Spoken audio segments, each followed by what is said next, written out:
Sudan में हर तरफ सिर्फ नरसंहार हैं, लाशें हैं, बिलखती मां और भूख से तड़पते बच्चे। दूसरी तरफ है रैपिड सपोर्ट फोर्सेस यानी कि आरएसएफ के विद्रोही। सड़कों पर हथियारों के साथ ये विद्रोही खून की होली खेल रहे हैं। वो सूडान के लोगों को चुन चुन कर मार रहे हैं। इसी बीच सोशल मीडिया पर एक वीडियो वायरल हुआ है। वीडियो में आरएसएफ एक भारतीय को घेरे हुए हैं।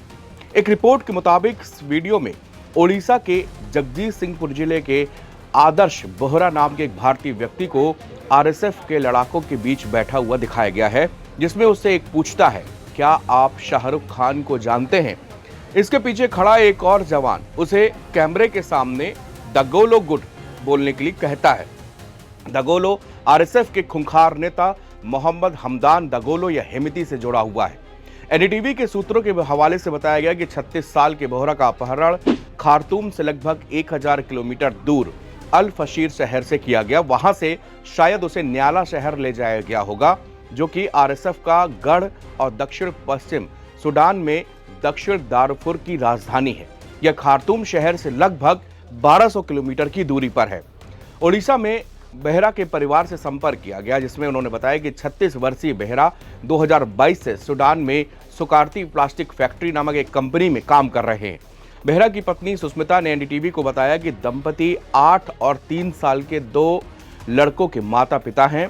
बेहरा के परिवार ने एक वीडियो भी साझा किया, जिसमें वो जमीन पर हाथ जोड़कर बैठे हुए कैमरे के सामने विनती करते हुए दिखाई दे रहा है। बोल रहा है कि मैं यहाँ पर अल फशीर में हूँ, जहाँ पर हालात बहुत खराब हैं। मैं 2 साल से बड़ी मुश्किल से यहाँ रह रहा हूँ। मेरा परिवार और बच्चे बहुत चिंतित है। मैं उड़ीसा सरकार से मदद की गुहार लगाता हूँ। सूडान 2023 से गृह युद्ध से जूझ रहा है। यह गृह युद्ध 2 प्रतिद्वंदी जनरलों के बीच से झगड़े से शुरू हुआ। अब इसने पूरी तरह से गृह युद्ध का भीषण संघर्ष का रूप ले लिया है। इस गृह युद्ध में दोनों ही पक्षों के लाखों लोग अब तक मारे जा चुके हैं, जबकि इससे कई गुना अधिक लोग प्रभावित हुए हैं। बड़ी संख्या में लोगों को सूडान से पड़ोसी देशों में पलायन भी करना पड़ा। हालांकि इससे संयुक्त अरब अमीरात की भी भूमिका पर भी सवाल उठ रहे हैं। आरोप है कि संयुक्त अरब अमीरात ने अपने फायदे के लिए एक पक्ष का समर्थन किया और दूसरे के खिलाफ हिंसा के लिए उकसाया। सूडानी सेना ने इसे लेकर अंतर्राष्ट्रीय अदालत में यूएई के खिलाफ मामला दर्ज कराया था, लेकिन उसे खारिज कर दिया गया। सूडान ने आरोप लगाया कि यूएई ने सूडानी गृह युद्ध में अर्धसैनिक रैपिड सपोर्ट फोर्सेस यानी कि आरएसएफ का समर्थन किया, जिसमें हजारों लोग मारे गए हैं। लाखों लोग अपने घरों से बेघर हो गए हैं और कई लोग अकाल का सामना कर रहे हैं।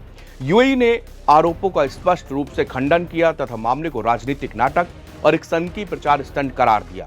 हेग स्थित अंतर्राष्ट्रीय न्यायालय ने फैसला सुनाया कि यह मामला आगे नहीं बढ़ सकता, क्योंकि यूएई ने नरसंहार कन्वेंशन के अनुच्छेद 9 से बाहर रहने का विकल्प चुना है, जिसका अर्थ है कि अन्य देश उस पर नरसंहार के आरोपों को लेकर मुकदमा नहीं चला सकते। सूडान मामले में दावा किया गया है कि यूएई द्वारा आरएसएफ को कथित सैन्य, वित्तीय और सैन्य सहायता ने गैर अरब समुदायों, विशेष रूप से दारफुर में मसालित लोगों के खिलाफ व्यवस्थित हमलों को संभव बनाया। इन आरोपों में सामूहिक हत्याएं, जबरन विस्थापन और यौन हिंसा को हथियार के रूप में इस्तेमाल करना शामिल है। दावा किया गया है कि यूएई ने कथित तौर पर आरएसएफ के हथियारों की आपूर्ति की और भाड़े के सैनिकों की भर्ती करने में भी मदद की। सूडान में सबसे भीषण मानवीय संकट कहे जाने वाले इस संकट में हजारों लोगों की जान चली गई और कम से कम 1 करोड़ से भी ज्यादा लोग विस्थापित हैं। लगभग 2.5 करोड़ लोग अकाल जैसी खाद्य स्थिति का सामना कर रहे हैं। सूडान के लंबे समय तक तानाशाह रहे उमर अल बशीर को महीनों की व्यापक विरोध प्रदर्शनों के बाद 2019 में सत्ता से बेदखल कर दिया गया था। सेना ने लोकतंत्र का वादा करते हुए नियंत्रण अपने हाथों में लिया, लेकिन वादा किया गया वो लोकतंत्र वो कभी वापस लौटा नहीं। सूडान से सामूहिक हत्याओं की तस्वीरें और वीडियो सामने आ रहे, जिसने दुनिया भर में आक्रोश फैल रहा है। येल विश्वविद्यालय ने उत्तरी दारफुर स्थित सूडानी शहर अल फशीर के सैटेलाइट तस्वीरें जारी की हैं। अंतरिक्ष से ली गई इन तस्वीरों में जमीन सचमुच खून से लाल दिखाई दे रही है। आरोप है कि अर्धसैनिक बल रैपिड सपोर्ट फोर्सेस के लड़ाकों ने दारफुर निवासियों की बड़े पैमाने पर हत्याएं की। सूडानी सेना फिर से नियंत्रण स्थापित करना और देश को बचाने की कोशिश कर रही है। उसने अर्धसैनिक बल आरएसएफ को आतंकवादी करार दिया है और दारफुर में हुए नरसंहार का बदला लेने की कसम खाई है। सेना को मिस्र, तुर्की और ईरान का समर्थन प्राप्त है। आज सेना का उत्तरी क्षेत्र और लाल सागर तट के अधिकांश हिस्से पर कब्जा है। वहीं अर्धसैनिक बल आरएसएफ हाशिए पर पड़े इलाकों को और लोकतंत्र के लिए लड़ने का दावा करती है, लेकिन वो एक मिलिशिया साम्राज्य की तरह व्यवहार कर रही है। उसने व्यापारियों पर टैक्स लगाया है, खदानों का दोहन किया और लोगों को डराकर धमका कर रख रही है। सूडानी अर्धसैनिक बल आरएसएफ को संयुक्त अरब अमीरात और लीबिया का समर्थन प्राप्त है। इसकी मदद से आरएसएफ ने पश्चिमी और मध्य सूडान में लगभग पूरे दारफुर और कोर्डोफन पर नियंत्रण स्थापित किया है। नील नदी में अस्थिरता के डर से मिस्र आधिकारिक सेना का समर्थन करता है। संयुक्त अरब अमीरात पर सोने की तस्करी और अवैध रसद नेटवर्क के माध्यम से आरएसएफ को धन मुहैया कराने का आरोप लगाया गया है।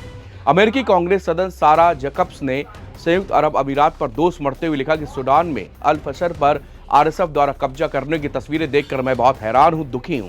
संयुक्त अरब अमीरात को तुरंत अपना समर्थन बंद कर देना चाहिए। ह्यूमन राइट्स वॉच यानी कि HRW के पूर्व कार्यकारी निदेशक केनेथ रोथ ने एक्स पर लिखा कि संयुक्त अरब अमीरात को बेचे गए ब्रिटिश हथियार सूडान में पाए जा रहे हैं, जहां संयुक्त अरब अमीरात अर्धसैनिक रैपिड सपोर्ट फोर्सेस को नरसंहार करने के लिए हथियार मुहैया करा रहा है।